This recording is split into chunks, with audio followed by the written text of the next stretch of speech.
Hello guys, ഇന്ന് ഞാൻ പോകുന്നത് ദയറയിലേക്കാണ്. അവിടെ എന്താ ഉള്ളതെന്ന് വെച്ചാൽ എനിക്കും അറിയില്ല. പോയി നോക്കാം. പോകുന്നതിന് മുമ്പ് ലൈം ടീ കുടിക്കാൻ ഒരു പൂതി. അങ്ങനെ അതും കുടിച്ച് നേരെ പോയത് ബസ് സ്റ്റോപ്പിലേക്കാണ്. ഈ ADCB എന്തിനാ തലയിച്ച് എഴുതി നിങ്ങൾ വിചാരിക്കുന്നുണ്ടാവും. എന്നോട് ചോദിക്കണ്ട, എനിക്കറിയില്ല. അങ്ങനെ ബസ് വന്ന് നേരെ പോയത് കുബവയിലേക്ക്. അങ്ങനെ അവിടെ എത്തി നേരെ കുറച്ചു നേരം നേരെ പോയത് ഗോൾഡ് സൂക്കിലേക്കാണ്. അതൊരു കിടിലൻ പ്ലേസ് ആയിരുന്നു. ഇവിടെ ബോട്ട് സർവീസ് ഉണ്ട്, അതും ഒരു ദിർഹത്തിന്. അപ്പൊ ഒന്ന് നോക്കിയില്ല, നേരെ അതിൽ കയറി. അതൊരു വല്ലാത്തൊരു എക്സ്പീരിയൻസ് ആയിരുന്നു. ആ സൺസെറ്റ് നോക്കിയിട്ടുള്ള യാത്ര ഞാനും ഫസ്റ്റ് ടൈം ആയിരുന്നു, ഫ്രണ്ട്സും ഫസ്റ്റ് ടൈം ആയിരുന്നു. നല്ലൊരു എക്സ്പീരിയൻസ് ആയിരുന്നു. എന്തായാലും സംഭവം പൊളിച്ചു. അങ്ങനെ ഗോൾഡ് സൂക്കിലെത്തി. ഈ ഗോൾഡ് സൂക്കിന്റെ ബിൽഡിങ്ങിനുള്ള കുറെ ചരിത്രം ഉണ്ടെന്ന് പറഞ്ഞു, ഹിസ്റ്ററി ഉണ്ടെന്ന് പറഞ്ഞത് എനിക്കറിയില്ല. എന്തായാലും നിങ്ങൾക്ക് അറിയാം, കമന്റ്. ഇതിന്റെ ഉള്ളിലേക്ക് നടന്ന സമയത്ത് മൊത്തത്തിൽ സ്വർണത്തിന്റെ കടയായി. സ്വർണ്ണം ഉള്ളതുകൊണ്ട് ഗോൾഡ് സൂക്ക് ആയതാണോ, ഗോൾഡ് സൂക്ക് എന്ന പേരുള്ളതുകൊണ്ട് ഗോൾഡ് ഷോപ്പ് ഇട്ടതാണോ, എന്തായാലും മൊത്തത്തിൽ ആൾക്കാരായിരുന്നു. ഇവരെന്താ ഇങ്ങനെ നോക്കുന്നല്ലേ? ചൂടാ, എല്ലാവർക്കും ചൂടായി. ചൂടാ, എല്ലാവർക്കും ചൂടാ.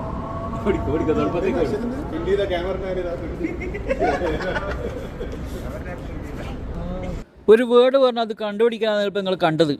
അത് കഴിഞ്ഞ് നേരെ ഫുഡ് കഴിക്കാൻ പോയി. നല്ല ചിക്കനും ബീഫും പൊറോട്ട അടിച്ചു. അങ്ങനെ നേരെ റൂമിലേക്ക് പോകുന്ന വഴിക്കാണ് ഇങ്ങനൊരു ബോക്സിൽ പലയിടത്തും നമ്മൾ കാണുന്നത്. എന്താന്ന് എങ്ങനെയാണ് നമ്മൾ നോക്കലില്ല, പക്ഷെ നമ്മൾ ഇന്ന് ട്രൈ ചെയ്യാന്ന് വിചാരിച്ചു.